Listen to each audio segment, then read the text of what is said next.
Hi friends, welcome our channel. இன்றைக்கி நம்ம சேனலில் என்ன செய்ய போகிறோம்னு பார்த்தீங்கன்னா, ஒரு சூப்பரான பேரிச்சம்பழம் மைசூர் பாக்கு ரெசிபி செய்ய போகிறோம். அதுக்கு தேவையான பொருள் என்னன்னு பார்த்தீங்கன்னா, ஒரு கப்பு வந்து கடல மாவு, அதே கப் அளவில் எந்த கப்பு நீங்கள் அளவு எடுக்கிறீங்களோ அதே கப் அளவில் ஒரு கப்பு வந்து பொடியாக நறுக்கின பேரிச்சம்பழம் ஒரு கப்பு எடுத்துக்கோங்க. 2 கப்பு சர்க்கரை, 3 கப்பு ஆயிலு, 100 மில்லி நெய். உங்களுக்கு தேவைக்கு அதிகமாக வேணும்னா கொஞ்சம் நெய் கொஞ்சம் சேர்த்து கூட நீங்கள் ஆட் பண்ணிக்கோங்க. இந்த கடல மாவை வந்து 2-3 பங்கு ஆயில் சொன்னோம் பார்த்தீங்களா, அதில் 1 பங்கு ஆயில் ஊற்றி நல்லா விஸ்க் வச்சு நல்லா கலந்து எடுத்துக்கலாம். அது கடல மாவை வந்து நம்ம கலந்து எடுத்துக்கலாம். நல்லா கட்டி இல்லாமல் கலந்துக்கோங்க. இப்போ பாருங்கள், இந்த அளவுக்கு வந்து நம்ம வந்து கடல மாவு வந்து ஆயிலில் கரைச்சி எடுத்துக்கலாம். இப்போ 2 பங்கு மீதி இருக்கிற வந்து ஆயிலை வந்து நல்லா ஹீட் பண்ணி மிதமான சூட்லேயே நம்ம ஹீட்லேயே வச்சுக்கலாம். அந்த பேரிச்சம்பழம் 1/2 டம்ளர் தண்ணி ஊற்றி நல்லா நம்ம வந்து கொலைய வேக வச்சிடலாம். அப்பயும் கொஞ்சம் திப்பி திப்பியாக இருக்கும். நம்ம என்ன பண்ணணும், இதை நல்லா ஆற வச்சு மிக்ஸி ஜாடியில் போட்டு அரைச்சி எடுத்துக்கலாம். இப்போ மிக்சியில் வந்து சேர்த்தியாச்சு. இது கொஞ்சம் ஆற வச்சு நம்ம வந்து ஒரு மிக்ஸி ஜாடியில் ஒரு அடி அடித்து நைஸாக எடுத்து வச்சுக்கலாம்.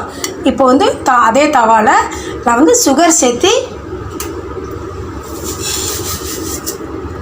நம்ம பாகு காய்ச்சிக்கலாம். நம்ம வந்து சர்க்கரை முழுகிற அளவுக்கு தண்ணி ஊற்றினா போதும், சீக்கிரம் வந்து பாகு ரெடி ஆகிடும். இதுக்கு பாகு பதம் தேவையில்லை. சர்க்கரை நல்லா மெல்ட் ஆகி சர்க்கரை கரைஞ்சி கொஞ்சம் பாகுப்பதம் வர ஆரம்பிக்கையிலேயே நம்ம கடல மாவை சேர்த்துற போகிறோம். அதனால் பாகுப்பதம் தேவையில்லை. சர்க்கரையெல்லாம் வந்து நல்லா மெல்ட் ஆகிடுச்சு. இப்போ வந்து நம்ம பேரிச்சம்பழத்தை வந்து மிக்ஸி ஜாடியில் அப்படியே போட்டிங்கன்னா அரைப்படாது. ஒரு 1/4 டம்ளர் தண்ணி ஊற்றி நல்லா நைஸாக பேஸ்ட்டாக அரைச்சி எடுத்துக்கோங்க.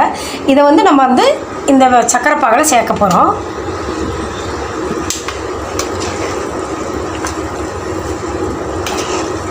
சர்க்கரை பாகில் சேர்த்துனிங்கன்னா அப்படியே வந்து கரைஞ்சிரும்.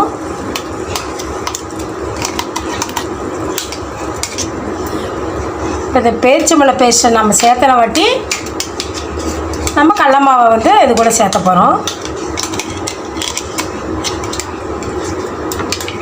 இப்போ நம்ம கடல மாவை இது கூடயே வந்து சேர்த்திக்கலாம்.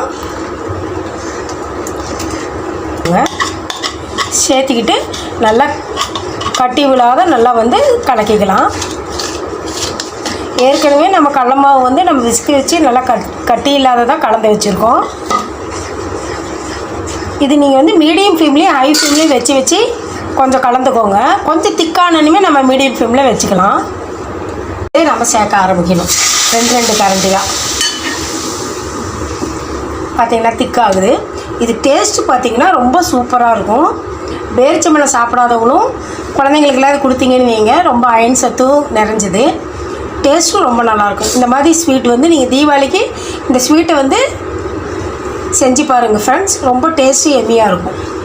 எல்லா ஸ்வீட்டும் செய்யலை நம்ம வந்து உப்பு ஒரு 1/4 பிஞ்சு ஆட் பண்ணிக்கணும். அப்போ தான் வந்து நமக்கு வந்து அந்த இனிப்போட டேஸ்ட் வந்து எடுத்து கொடுக்கும்.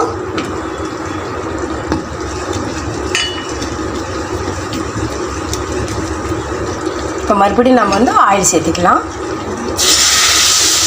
இந்த பேரிச்சம்பழம் மைசூர் பாக்கு பார்த்திங்கன்னா நம்ம நார்மல் மைசூர் பாக்கு மாதிரி எல்லோ ஷேடாக இருக்காது.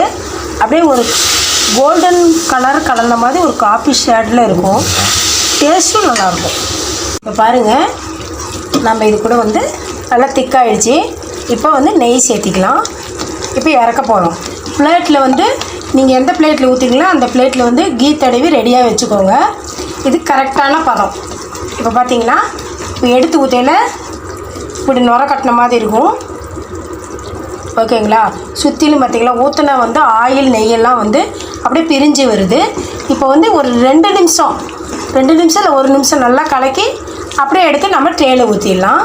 இப்போ பாருங்கள், ஃபுல்லாக திக்காயிடுச்சு. இந்த மாதிரி பதம் வந்தோன்னுமே எடுத்து போட்டால் அப்படி உழுவணும்.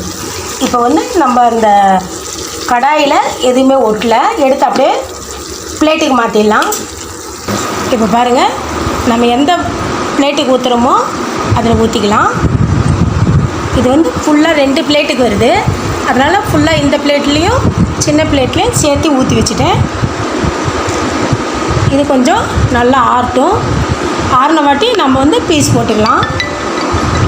சூப்பராக இப்போ வந்து பேரிச்சம்பழம் மைசூர் பாக் ரெடி ஆகிடுச்சி. இது வந்து ஹீட்டு ஆறின வாட்டி நம்ம வந்து பீஸ் போடலாம். சூப்பரான பேரிச்சம்பழம் மைசூர் பாக் ரெடி ஆகிடுச்சி. நீங்களும் வந்து தீபாவளிக்கு இந்த ரெசிபி ட்ரை பண்ணி பாருங்கள் ஃப்ரெண்ட்ஸ். டேஸ்ட்டு ரொம்ப சூப்பராக இருக்கும். பிடிச்சிருந்தால் லைக் பண்ணுங்கள், ஷேர் பண்ணுங்கள், சப்ஸ்கிரைப் பண்ணுங்கள். தேங்க்யூ, பாய்.